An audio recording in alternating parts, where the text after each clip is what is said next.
안녕하세요. 책 읽는 뮤즈입니다. 오늘 소개할 책은 애도의 문장들, 삶의 마지막 공부를 위하여 김희경 지음, 출판사는 서예문집. 나는 죽음을 안다고 생각했다. 책을 읽고 영화를 보며 은밀히 동경하고 수없이 초월했던 것이 죽음이니까. 그러나 막상 가까운 이들이 생사의 기로에서 괴로워하는 모습을 보자 동경과 초월은 사라지고 고통과 두려움이 엄습했다. 비로소 내가 죽음을 모른다는 걸 알았다. 처음엔 죽음이란 무엇인가 하는 추상적 질문을 갖고 철학, 인문학 책들을 주로 읽었다. 오랫동안 마지막 생각하고 공부하면서 내가 배운 가장 큰 삶은 설령 무의미하다 해도 더없이 소중하다는 것이다. 의미는 인간의 일이나 삶은 자연의 일이다. 죽음은 인간의 교만을 벗기고 자연 앞에 서게 한다. 그리하여 한없이 경허하게 삶의 소중함을 받아들이게 한다. 세상을 비관하면서도 끝까지 최선을 다해 살았던 아버지 감사합니다. 당신이 저를 버티게 합니다. 그리고 어머니, 모든 부질없음을 부질없게 만드는 내 삶의 이유, 당신이 웃으면 세상이 온통 환해집니다. 오래 함께 웃어요, 엄마.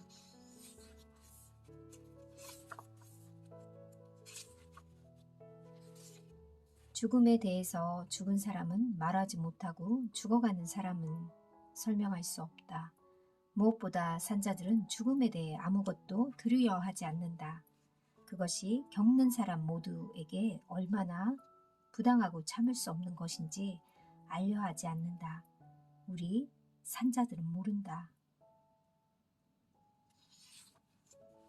그렇다면 화장하기 전에 얘기하는 게 좋겠습니다. 다카이코가 말했다. 귀는 마지막까지 감각이 남아있다고 합니다. 돌아가신 뒤에도 홍귀의 귀라는 것이 있다고 생각합니다. 분명 들어주실 거예요. 11월 16일에 쓴 바르트 문장의 앞에서 나는 쉬 고개를 끄덕일 수 없다. 나는 이제 가는 곳마다 카페에서나 거리에서나 만나는 사람들 하나하나를 결국에는 죽을 수밖에 없음이라는 시선으로, 그러니까 모두를 죽어야 하는 존재들로 바라본다. 그런데 그 사실만큼이나 분명하게 나는 또한 알고 있다. 그들이 그 사실을 결코 알고 있지 못한다는 걸. 나는 사람들이 죽음의 필멸을 모른다는 바르트의 문장에 동의하지 못한다. 그가 거리에서 나를 본다면 내 얼굴의 무감함을 멍하거나 날 서 있거나 무언가에 사로잡혀 고집스럽게 무표정한 모습만을 볼 테지만, 그래서 저 여자는 필명의 운명을 알지 못한다고 생각하겠지만, 그렇지 않듯이 사람들은 모두 각자의 죽음을, 각자의 슬픔을 여민 채 살아간다. 우리는 남의 뼈에 상관하지 말아야 한다. 왜냐하면 상관하려면 상관할 수 없으니까. 내가 너무도 사랑했던 이의 죽음에 상관할 수 없었듯이 우리는 누구의 죽음은 물론이요, 삶에도 상관할 수 없다. 우리가 주장할 수 있는 건 오직 내 뼈다. 내 삶과 내 죽음이다. 그의 뼈에 책임지는 것은 내 뼈에 책임을 지는 것뿐이다. 그래서 고독하고 그래서 자유롭다. 죽음에 관한 많은 영화들 중에서 나를 두고두고 흔드는 것은 존 카메론 미첼의 레빗 홀이다. 꼬마 앨리스를 이상한 나라로 만들어 이끌었던 레빗 홀 토끼 구멍.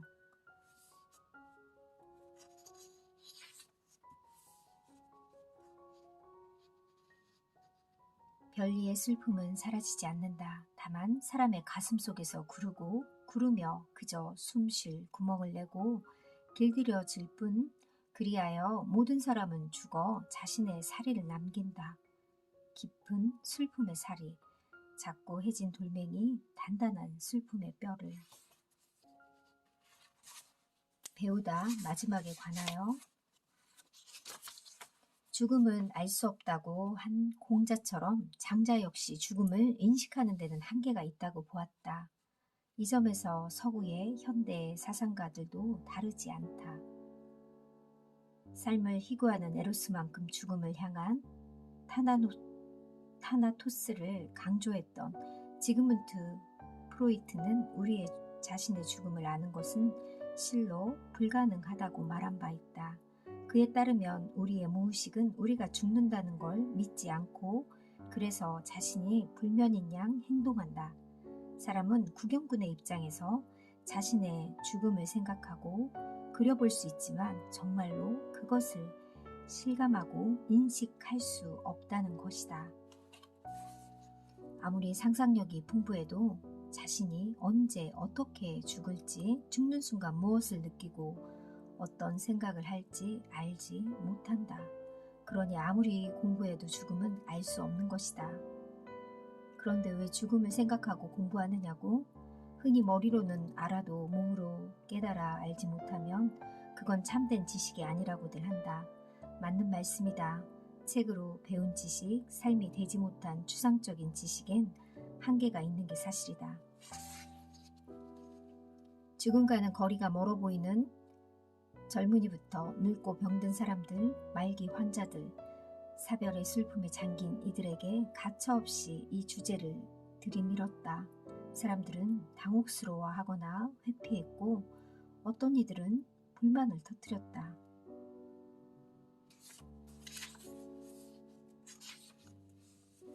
분명한 것은 긍정적이든 부정적이든 죽음이 삶에 커다란 영향을 미친다는 사실이다. 사고나 질병으로 죽음의 문턱에 갔던 이들 중에는 두려움과 절망만큼이나 삶에 대한 세상스러운 애착을 느꼈다고 고백하는 경우가 많다. 내가 곧 죽는다는 사실을 기억하는 것은 삶의 중요한 순간마다 내게 큰 도움을 주었습니다. 여러분, 인생의 시간은 한정되어 있습니다. 그러니 다른 사람의 삶을 사느라고 인생을 낭비하지 마세요.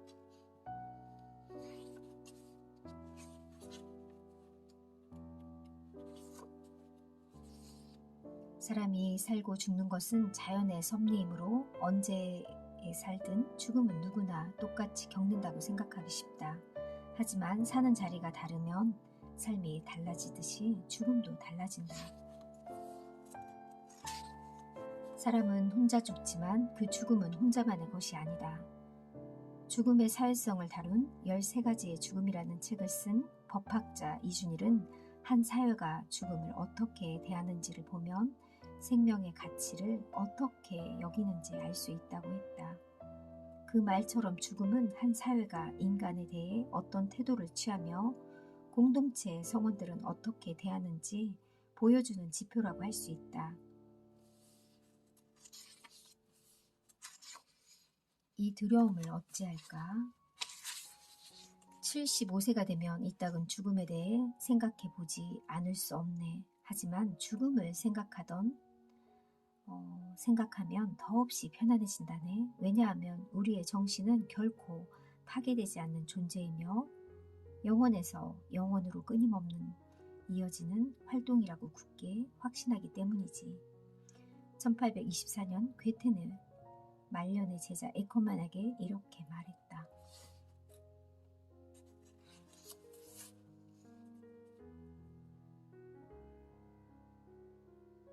괴테는 또 이렇게 토로한다. 죽음은 그 어떤 기이한 것입니다. 죽음은 언제나 그 어떤 믿을 수 없는 것, 예기치 않은 것으로 나타나기 마련입니다.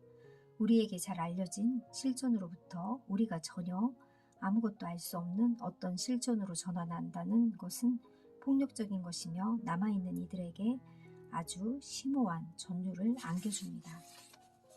사람은 누구나 자신이 언젠가 죽을 것을 안다. 그러나 그 죽음이 무엇인지는 알지 못한다. 내가 사는 이 우주, 이 지구, 이 나라가 언제 어떻게 만들어졌는지, 내가 언제 어떻게 생겨나서 지금 같은 인간의 모습으로 살게 되었는지 설명해주는 과학은 있어도 죽음의 실상에 대해 가르쳐주는 과학은 없다.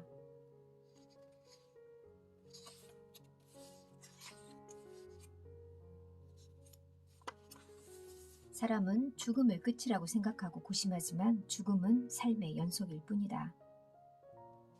영혼의 존재를 믿지 않는 사람이라고 해도 육체가 푸른 잔디와 구름으로 계속 이어진다는 것은 부인할 수 없다. 우리는 결국 물과 먼지에 불과하니까.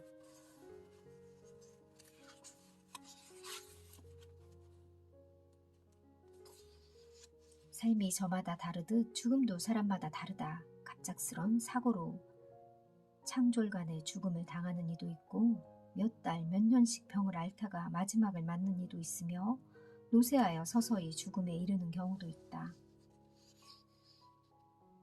대개의 사람들은 사고나 병으로 갑자기 고통스럽게 죽기보다는 살 만큼 살고 자연스럽게 죽기를 바란다.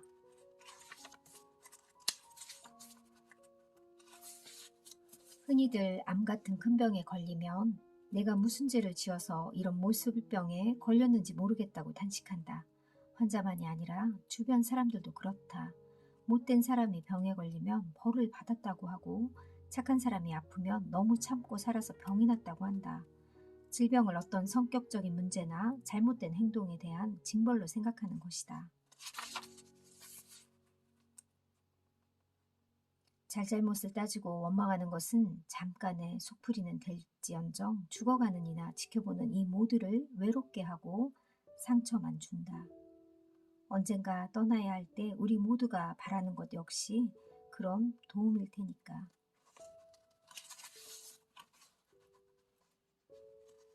많은 노인들이 자다가 죽었으면 좋겠다고 한다. 어느 날 문득 고통 없이 죽고 싶다는 것이다. 한데 당사자에겐 선물 같은 그 죽음이 사랑하는 사람들에겐 날벼락 같을 수도 있다.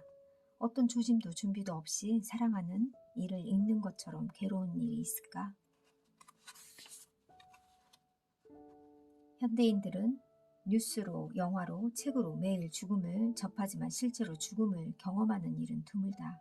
집에서 임종하고 장례를 치르던 예전과 달리 요즘은 병원에서 모든 것이 이루어지므로 사람이 어떻게 죽음을 맞는지 가까이에서 지켜보는 경우가 많지 않다. 멋진 죽음이란 상대적으로 기준에서 정해질 뿐 진정한 의미는 죽음으로 인한 혼란의 정도를 줄여나가는 데 있다. 모든 것을 완벽하게 유지하면서 고통 없이 편안하게 그리고 고립되지 않은 채 죽어갈 수는 없는 것이다. 대부분의 사람은 자기가 살던 방식대로 죽는다는 점을 명심하라. 소인배는 소인배대로 죽는다. 뜨끔하지 않은가? 아름다운 죽음은 없다니 심란하다. 그러나 달콤한 환상보다 냉정한 진상을 아는 게 삶에는 도움이 되는 법. 실상을 정확히 알고 준비할수록 떠나는 이도 보내는 이도 절망과 갈등을 줄이고 담담하게 죽음을 맞을 수 있다.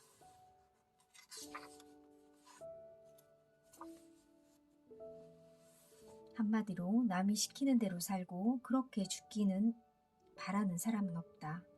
사람은 누구나 스스로 선택하고 자유롭게 주체적인 삶을 살다가 그렇게 죽기를 바란다. 한국은 다른 나라에 비해 죽음에 관한 연구도 적고 존엄사 논의도 늦은 편이다. 일찍부터 안락사를 폭넓게 인정한 네덜란드나 청소년 안락사까지 허용하는 벨기에는 말할 것도 없고 가까운 대만이 2000년 자연사법을 제정해 말기 환자의 연명 의료 중단을 입법한 것에 비해서도 한참 늦다. 대만은 아시아에서 가장 죽음의 질이 높은 나라다. 1996년 가정 호스피스에 건강보험을 적용한 것을 시작으로 호스피스 완화 의료 서비스를 폭넓게 제공하고 초중등학교에서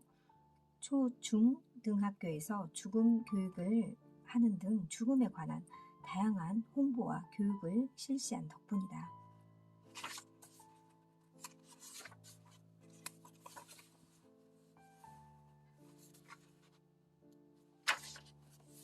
비슷한 시기 스위스 출신의 미국 의사 엘리자베스 퀴블러 로스는 말기 환자 500여 명을 인터뷰하여 1969년 죽음과 죽어감이란 책을 펴냈다. 키블러-로스는 새쌍둥이 맞이이자 900g의 미숙아로 태어나 어려서부터 자신의 정체성과 삶의 의미에 대해 남다른 관심을 가졌다고 한다.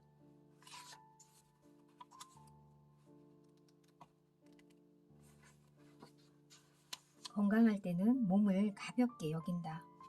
뭐든 마음먹기 나름이란 말도 아무렇지 않게 한다. 하지만 건강이 흔들리면 몸이 그리 간단한 게 아님을 마음만 갖고 되는 건 아무것도 없음을 알게 된다. 사람은 정신만이 아니라 또한 몸이 있어 사는 것임을 알게 된다. 몸의 의미는 죽음에 이르러 극대화된다. 당신은 제게 2가지 아름다운 유산을 남겼습니다. 하늘에 계신 아버지도 뜻하셨다면 만족할 그런 사랑의 유산을, 당신은 바다처럼 광대한 고통을 남겼습니다. 영혼과 시간 사이에, 당신의 의식과 나 사이에. 아무리 가족관이라고 해도 살다 보면 알게 모르게 서로 마음의 고가 접히고 척이 지기도 할 것이다. 서로도 모르게 혈연적인 유대가 묽어지기도 하고 느슨해져 있기도 했을 것이다. 곡은 마지막으로 그 고를 풀면서 유대를 재건하고 강화하는 구실을 능동적으로 수행한다. 이래서 눈물은 씻음이 된다. 곡은 개인적인 차원 그리고 가족적인 차원의 고풀이고 씻김 굿이다.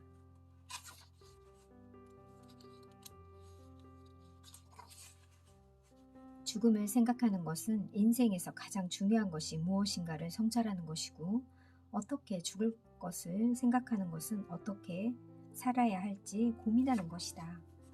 더 늦기 전에 우리가 서로의 죽음을 생각하고 이야기했으면 좋겠다. 이반 일리치의 죽음은 죽음에 관해 말할 때 빼놓지 않고 등장하는 일종의 필독서다. 놀라운 건 엘리자베스 키블러-로스가 수백 명의 말기 환자들을 인터뷰하고 밝힌 죽음의 5단계가 이 소설에 그대로 담겨 있다는 사실이다. 종양내과 허대석은 오랫동안 말기암 환자 가족 상담과 호스피스 완화 의료를 정착시키는데 앞장서온 의사다. 그가 자신의 경험을 바탕으로 쓴 우리의 죽음이 삶이 되려면 글 항아리 2018년도 다양한 사례를 통해 과잉 의료의 문제와 존엄사 및 호스피스의 중요성을 일깨운다.